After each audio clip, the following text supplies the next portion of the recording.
대한민국은 사교육 공화국입니다. 그 중에서도 대표적인 것이 대입을 위한 사교육이고, 특히 대학에 들어가려면 수능 시험을 봐야 합니다.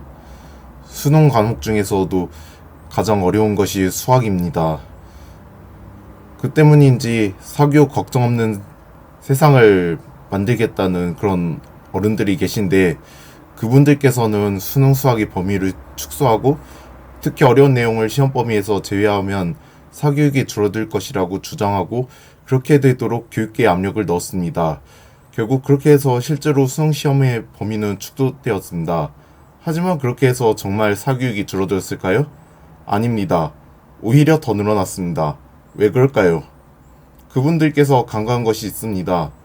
그분들은 대학에 입학할 때 수능을 본 게 아니라 학력고사를 보고 들어갔습니다.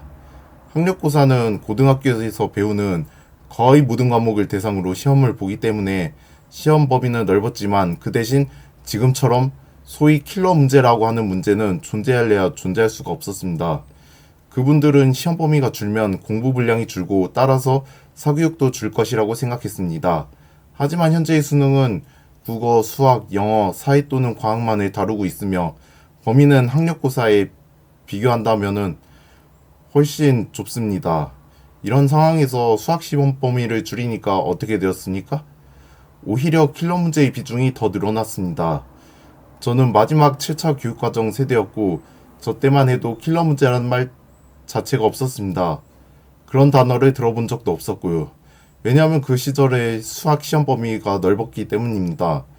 저는 7차 교육과정에 해당되는 교육청 모의고사, 평가원 모의고사, 수능 문제부터 지금의 문제들까지 모두 풀어보고 있습니다. 문제 난이도로만 본다면 7차 교육과정 시계 문제가 가장 쉽게 느껴졌습니다. 시간이 흐르면서 최근에 평가원 수능 모의평가 또는 교육청 학력평가 문제는 손도 대기 어려운 고난도 문제가 점점 많아지고 있다고 느끼고 있습니다. 이게 바로 지금의 현실입니다.